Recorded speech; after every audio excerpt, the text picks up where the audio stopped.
नंगे पांव स्कूल जाता बच्चा, एक प्रेरणादायक कहानी। एक छोटे गांव की सुबह। सूरज की हल्की किरणें गांव की कच्ची गलियों पर पड़ रही थीं। ओस से भीगी घास चमक रही थी। हवा में मिट्टी और गोबर के लेप की खुशबू थी। इसी गांव के एक कोने में एक छोटी सी झोपड़ी थी, जिसके बाहर टूटी चारपाई, कुछ मिट्टी के बर्तन और लकड़ियां रखी थीं। यही झोपड़ी 10 वर्षीय राहुल का घर था। राहुल गरीब परिवार में पैदा हुआ। उसके पिता मजदूरी करते थे और माँ खेतों में काम करती थी। घर की हालत ऐसी नहीं थी कि वह अच्छे जूते या किताबें खरीद सके, लेकिन राहुल के मन में पढ़ाई करने की ललक किसी भी अमीर बच्चे से कम नहीं थी। 2 संघर्ष भरी शुरुआत। हर सुबह जब गांव के दूसरे बच्चे अपने स्कूल बैग और जूते पहनकर जाते, राहुल बिना जूते के, हाथ में पुरानी और फटी किताबें लेकर कच्ची सड़क पर चल पड़ता। उसके पैरों में कांटे चुभते, सड़क की धूल से पैर गंदे हो जाते, लेकिन चेहरे पर आत्मविश्वास और आंखों में चमक बरकरार रहती। माँ रोज उसे समझाती, बेटा, हालात चाहे जैसे हों, पढ़ाई मत छोड़ना। पढ़ लिख लोगे तो हमारी जिंदगी बदल जाएगी। राहुल माँ के शब्दों को दिल में बसा लेता।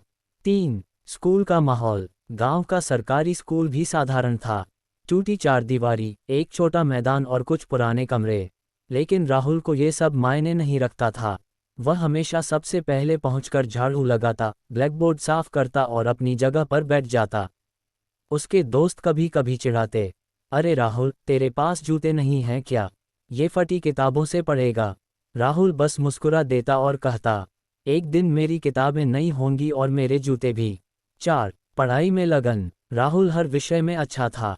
टीचर भी उसकी मेहनत देखकर प्रभावित होते। वह स्कूल के बाद गांव के मंदिर के आंगन में बैठकर पढ़ाई करता। किसी के पुराने अखबार, किसी की फेंकी हुई कॉपियां, यही उसका साधन था। रात को घर आकर वह लालटेन की रोशनी में पढ़ता। जब बिजली नहीं होती तो माँ मोमबत्ती जलाती। वह घंटों पढ़ता रहता। उसके पिता भले ही थककर लौटते, लेकिन बेटे को पढ़ाई करते देखकर उनके चेहरे पर गर्व आ जाता। 5 छोटे छोटे काम और जिम्मेदारियां। घर की हालत खराब थी। राहुल सुबह स्कूल जाने से पहले अखबार बांटता, शाम को खेतों में पिता की मदद करता। कई बार उसे भूखा ही सोना पड़ता, लेकिन उसने कभी पढ़ाई नहीं छोड़ी। वह अपने सपनों में बड़ा अधिकारी या इंजीनियर बनने का ख्वाब देखता। 6 पहली उपलब्धि। कक्षा 5 में जब जिला स्तर की परीक्षा हुई, राहुल ने पूरे जिले में टॉप किया। गांव के लोगों को विश्वास नहीं हुआ। स्कूल के मास्टर जी ने पूरे गांव में ये खबर फैलाई। पहली बार राहुल को सम्मान मिला। सरपंच ने उसे स्कूल यूनिफॉर्म और जूते दिलवाए। उस दिन राहुल की आंखों में आंसू थे। वह जूते पहनकर घर आया और माँ से कहा, माँ देखो, आज मेरे पास भी जूते हैं। माँ ने उसे गले लगा लिया। 7 आगे की पढ़ाई के लिए संघर्ष। मिडिल स्कूल के बाद पढ़ाई के लिए उसे पास के कस्बे जाना पड़ता था। वहां तक रोज 5 किलोमीटर पैदल चलना पड़ता। लेकिन अब उसके पास किताबें थीं, यूनिफॉर्म था और सबसे ज़रूरी आत्मविश्वास था। वह सुबह 5 बजे उठकर पढ़ाई करता, फिर अखबार बांटता और स्कूल जाता। लौटकर गांव के बच्चों को ट्यूशन पढ़ाता। इससे उसे अपनी फीस भरने में मदद मिलती। 8 नए अनुभव और चुनौतियां। कस्बे में पढ़ते हुए उसे एहसास हुआ कि दुनिया कितनी बड़ी है। वहाँ अमीर बच्चों के पास अच्छे बैग, नए कपड़े, मोबाइल और कोचिंग थी। शुरुआत में राहुल को डर लगा कि वह कैसे टक्कर देगा, लेकिन उसकी मेहनत रंग लाई। वह लाइब्रेरी में मुफ्त किताबें पढ़ता, ऑनलाइन जानकारी जुटाता, गांव के साइबर कैफे में जाकर। उसकी रैंक हमेशा ऊपर रहती। 9 स्कूल से कॉलेज तक। हाई स्कूल में राहुल ने राज्य स्तरीय परीक्षा में टॉप किया। सरकार ने उसे स्कॉलरशिप दी। इस स्कॉलरशिप से वह कॉलेज में दाखिला ले पाया। कॉलेज में भी वह उतनी ही मेहनत करता रहा। वह कॉलेज में दोस्तों को मुफ्त ट्यूशन देता, प्रोजेक्ट बनाता और पार्ट टाइम काम करता। धीरे धीरे वह टेक्नोलॉजी और बिजनेस के बारे में भी सीखने लगा। 10 बड़ा सपना, बड़ा मुकाम। राहुल का सपना था कि वह आईएएस बने। उसने ग्रेजुएशन के बाद यूपीएससी की तैयारी शुरू कर दी। दिल्ली के बड़े कोचिंग सेंटर में पढ़ने लायक पैसे नहीं थे, लेकिन उसने ऑनलाइन क्लासेस और सरकारी किताबों से तैयारी की।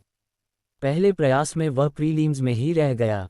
दूसरे प्रयास में इंटरव्यू तक पहुंचा। तीसरे प्रयास में उसने यूपीएससी क्लियर कर दिया और पूरे देश में टॉप 50 में जगह बनाई। 11 गांव की वापसी। जब राहुल आईएएस बनकर गांव लौटा तो पूरा गांव उसे देखने आया।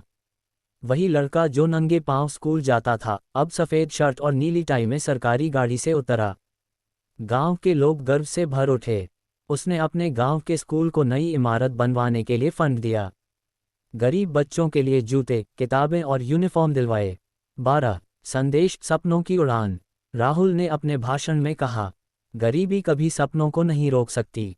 अगर आपके अंदर सीखने का जज्बा है, मेहनत करने की ताकत है और हार न मानने का इरादा है, तो कोई भी मुश्किल आपको रोक नहीं सकती। 13. नई शुरुआत। राहुल का ये सफ़र सिर्फ उसकी जीत नहीं थी, बल्कि पूरे गांव के बच्चों के लिए प्रेरणा बन गया। आज गांव में हर बच्चा स्कूल जाता है, लड़कियां भी पढ़ाई में आगे हैं और माता पिता बच्चों को सपने देखने के लिए प्रोत्साहित करते हैं। कहानी से सीख, हालात चाहे कितने भी मुश्किल हों, हार नहीं माननी चाहिए। संसाधनों की कमी मेहनत और लगन से पूरी की जा सकती है। शिक्षा सबसे बड़ा हथियार है जो जिंदगी बदल सकती है। जब आप सफल होते हैं तो समाज को लौटाना मत भूलिए। ये कहानी हमें ये बताती है कि नंगे पांव स्कूल जाने वाला गरीब बच्चा भी देश का बड़ा अधिकारी बन सकता है, अगर वह मेहनत, धैर्य और लगन से आगे बढ़े।